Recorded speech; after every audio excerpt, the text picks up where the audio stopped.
Thread কালচারের যে বিষয়টা নিয়ে আমরা কথা বলেছি এবং আমরা দেখেছি যে স্বাস্থ্য ক্ষেত্রে যে যে দুর্নীতি যাদের যাদের নাম এসেছে, মানে প্রমাণস্বরূপ না, মানে এরকম নয় যে আমরা বলছি বা কেউ একজন বলছে তা নয়, তাদের বিরুদ্ধে প্রমাণ আছে এবং সেটার ইনভেস্টিগেশন হয়েছে। তাদেরকে আবার সমহিমায় জায়গায় ফিরিয়ে আনাটা, এই জিনিসগুলোর প্রতিবাদ এবং বিভিন্ন যে আমরা জিনিসগুলো তুলেছিলাম যে একটা সিস্টেমকে চেঞ্জ করার, সেইগুলোর দিকে যে উদাসীনতা, সেই সমস্ত কিছু নিয়ে আমাদের 6 তারিখের মিছিল। যদি এক কথায় বলতে হয়, সমস্ত সমবুদ্ধি সম্পন্ন মানুষ যারা এই আন্দোলনের সাথে আছেন তাদের সবাইকে আমরা অনুরোধ করছি এই মিছিলে আসার জন্য। এই যে অভিজ্ঞদের বিরুদ্ধে এত অভিযোগ, স্বাস্থ্য ভবনেই তো তদন্ত কমিটি করে শাস্তির সুপারিশ করা হয়েছিল, তদন্ত কমিটির রিপোর্ট আপনারা সবাই দেখেছি, 32টি অভিযোগ ছিল। তো তারপরেও স্বাস্থ্য ভবনের এই যে রিপোর্ট পাওয়ার পরেও WBMC-তে যারা রয়েছেন তারা বলছেন যে কোনো অভিযোগ নেই। এই জায়গাটা কিভাবে আসছে, কেন আসে? স্বাস্থ্য ভবনের এক্ষেত্রে ভূমিকা কী, স্বাস্থ্য মন্ত্রকের ভূমিকা কী, স্বাস্থ্যমন্ত্রীর কী ভূমিকা? এবং দ্বিতীয়ত যে চার্জশিটে আর্থিক দুর্নীতির মামলায় যে চার্জশিট, সেখানে যে সন্দীপ ঘোষ এবং আশিস পাণ্ডে তাদের নাম রয়েছে, সেক্ষেত্রে সরকারি ছাড়পত্র বা নো অবজেকশন সেটা কেন পাওয়া যাচ্ছে না? স্বাস্থ্য মন্ত্রক, স্বাস্থ্য দপ্তর, স্বাস্থ্যমন্ত্রী কেন সেটা দিচ্ছেন না? এই প্রশ্নের উত্তর জানার জন্যই কিন্তু আমরা আগামী শুক্রবার একটি মিছিলের ডাক দিয়েছি ওয়েস্ট বেঙ্গল জুনিয়র ডক্টরস ফ্রন্টের পক্ষ থেকে।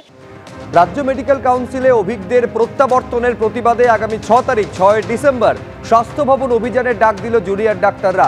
কিভাবে থ্রেড কালচারে অভিযুক্তের কাউন্সিলে প্রত্যাবর্তন হতে পারে? স্বাস্থ্য ভবনের তদন্তে দোষী সাব্যস্ত অভিজ্ঞদের মেডিকেল কাউন্সিল থেকে জুনিয়র ডাক্তারদের স্বাস্থ্য ভবন অভিযানের ডাক।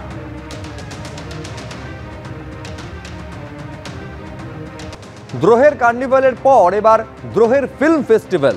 কলকাতা ফিল্ম ফেস্টিভ্যালের সূচনার দিনই দ্রোহের ফিল্ম ফেস্টিভ্যালের ডাক।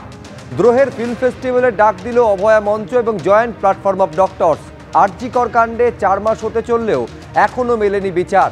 শিয়ালদায় অভয়া মঞ্চ এবং জয়েন্ট প্ল্যাটফর্ম অফ ডক্টরসের ডাকে অবস্থান বিক্ষোভ।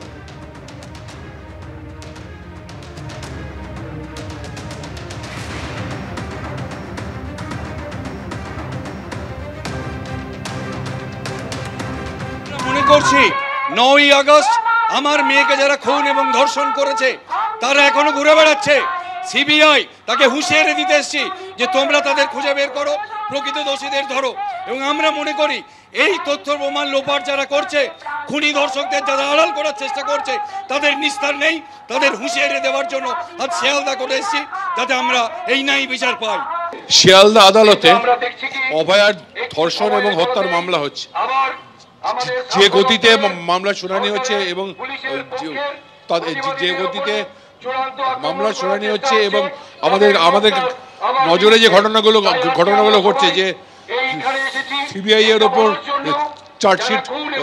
চার্জশিট দাখিল করাতে রাজ্য সরকার অ্যালাউ করছে না, এইসব ঘটনাগুলো দেখে তদন্তকারী সংস্থার ওপর আন্দোলনের চাপ বাড়াতে এবং বিচার ব্যবস্থা যাতে দ্রুত বিচারটিকে সম্পন্ন করতে থাকে, আন্দোলনের চাপ বাড়ানোর জন্য আমরা রাস্তায় আছি।